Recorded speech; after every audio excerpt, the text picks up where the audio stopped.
details, frame rates, adaptive sync, higher definition capture is coming.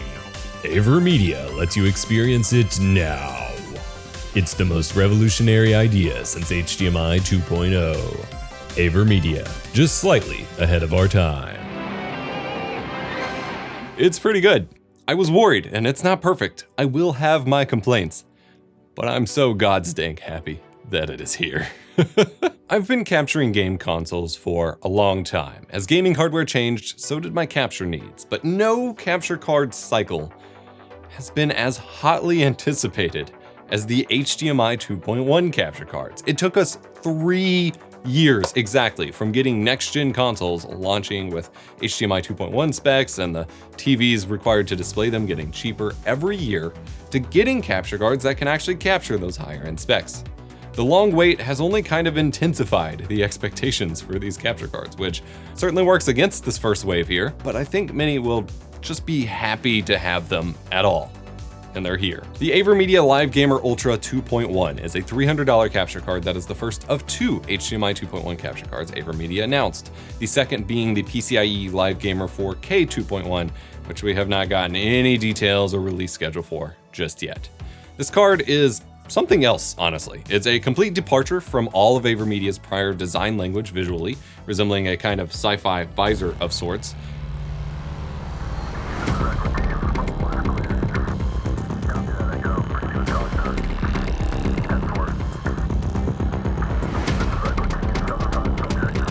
And all the ports are on the same side of the device for freaking once.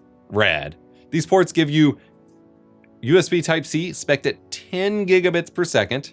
After 5+ years of me wondering why our motherboards are littered with 10 and 20 gigabit per second ports to never have any devices utilize them, they're finally utilizing it.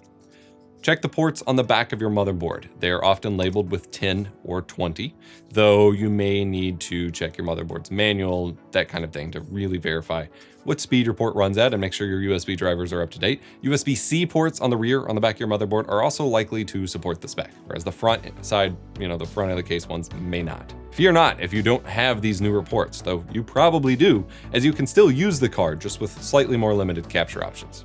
You have HDMI 2.1 in and out that provides lag-free pass-through to your TV, monitor, or whatever, which I did confirm was 0 lag. And then you have headset 3.5mm jack input and a 3.5mm jack pass-through to go to your controller with a 3.5mm cable included in the box. Honestly, I know audio chipsets have had kind of shortage issues during the pandemic and so on, but I definitely prefer this option to Elgato's single line in with the chat link cable on the HD60X, as this actually gives you the ability to capture your headset mic if that's what you want. Now, specs. This is the most complicated spec reporting I've had to do for any capture card review, so buckle up. For pass-through, the signals you can send to your monitor and still be compatible with the card, you can send 4K up to 144Hz pass-through from PCs and 4K 120Hz from PCs and next-gen consoles, pass-through just fine. 1440p can pass through 1440p 120Hz and 144Hz now, and 240Hz can sort of be forced if you have an HDMI 2.1 monitor, not if you have a DisplayPort only monitor. But official 240Hz at 1440p support is coming in a firmware update, hopefully this month. Disappointingly, ultra-wide 3440 by 1440 can still only pass through at 60Hz. 100Hz pass-through was possible on last-gen PCIe cards, even if finicky, so it's disappointing to not be present here at least, and I was kind of expecting an upgrade to this format. I've asked AVerMedia about this, and better 3440 by 1440 support is supposed to be coming in December, but just if that's the format you use, you need to just wait for that. What I think is happening is that AVerMedia is struggling to juggle the various different amount of EDIDs, the display identifiers that a capture card or monitor uses to tell your console, graphics card, whatever, what formats it supports, required for all the different niche formats available now, and the limited slots available to UVC capture cards. That's all I can imagine is happening. 1080p up to 240Hz is officially supported passing through. I was able to get a 1080p 360 signal sent to it into display in OBS, but I don't have a 1080p 360 monitor to verify that it comes out the other end, because sometimes that's an issue. It might not, based on my ultra-wide testing. HDR can pass through in all formats, including 4K 120 from consoles, which is great. Capture-wise, things get more messy. If you're on the full 10 gigabit per second USB-C, you can capture 4K 60 FPS, even from a 4K 120 and 144 Hz signal, which the other first HDMI 2.1 capture card from MaxSquare I reviewed could not do. And you can also capture 1440p 60 or 1440p 120 from 4K 120 signals if you want to, which is pretty neat. You got full scaling range, it seems, which a lot of USB capture cards last generation could not do. So very cool to see the flexibility there. If you want to play at 120 FPS and capture 120 FPS, you just got to capture at 1440p instead, which seems fine. 4K 60 and 1440p 120 are captured in NV12, a 420 color space, which is perfectly fine for streaming and for most viewers. It isn't compressed, which is great, especially since the pre-launch video clips we saw back in May showed H.264 as the mode for 4K 60. That one's not even here, only NV12. Awesome. 1440p 60 can be captured in YUY2 for 422 color, or even in XRGB for full 444 color, which is awesome, especially if you plan on scaling your video up to a full 4K for uploading or streaming to YouTube, for example.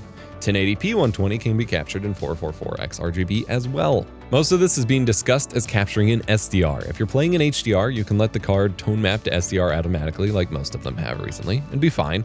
But if you want to capture in HDR, or to rely on OBS to do the tone mapping for you, that is limited to capturing at 4K 30 or 1440p 60 or lower specs. This is a frustrating limitation, but it's about all you can squeeze in the 10 gigabit per second bandwidth.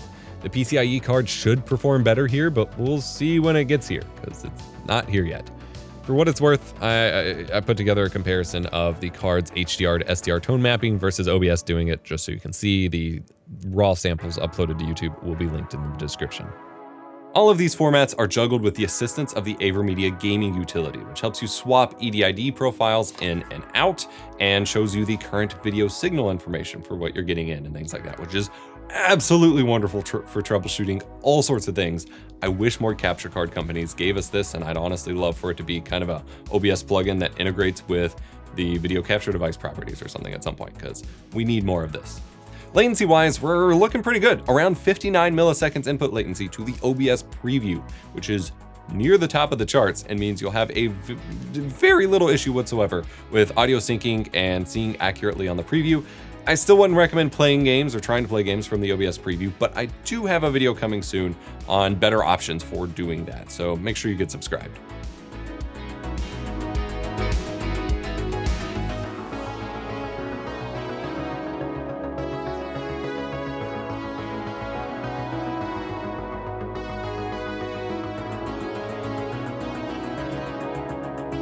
You all had a lot of requests for additional testing to do with this card, and unfortunately I can't test them all, but here's some of the oddball tests. This card appears to have a UVC driver, which means it's universally plug and play on all systems, but it's limited. On Mac, even when connected to the 40 gigabit per second ports, 4K 60 is not available. Capture is limited to 4K 30 or 1440p 60, and it kept crashing OBS, so I never actually got a capture from it. Linux works about the same as Mac. No crashing, but again limited to 4K 30 and 1440p 60, despite using the same 10 gigabit per second port on the same cable on the same Windows PC that I had all of these full spec captures from before. AVerMedia does distribute software for this card to help you out the gaming utility, but it's only for Windows, so that tells you how this compatibility will probably stay. It does work on the iPad with Camo Studio, which is neat. Of course, it is being limited to 1080p 60 or 4K 30 and doesn't give me information about the spec of the signal being accepted. 480p from scalers like the RetroTINK 2X works fine. The open source scan converter with Super Nintendo works fine up through 4X, but the notorious 5X mode with the Super Nintendo's messy signal does not work at all, like worse than most capture cards I've tested. 4X will need the aspect ratio correction filter to squish it back to 4:3 too, which is pretty normal. RetroTINK 5X works in all modes, including 1200p, the 4:3 1920x1440 mode, and the normal 16:9 1440p mode. But again, you'll need some aspect ratio correction filters in some places. Native 4K 60 from the RetroTINK 4K works too.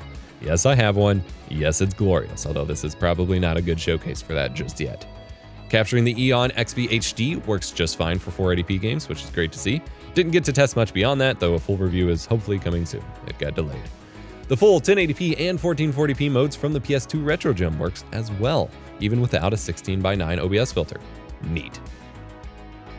Alright, this is a headset test using the Sennheiser PC38X, I believe, with the capture card HDMI running in.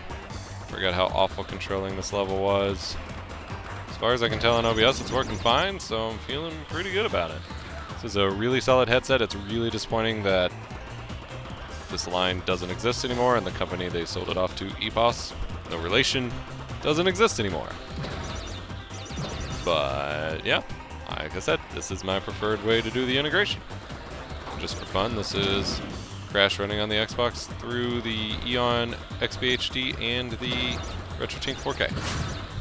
Ultimately, the Live Gamer Ultra 2.1 is kind of a mixed bag. There are a lot of inconsistencies with supported specs versus last generation, and the bandwidth's capabilities here.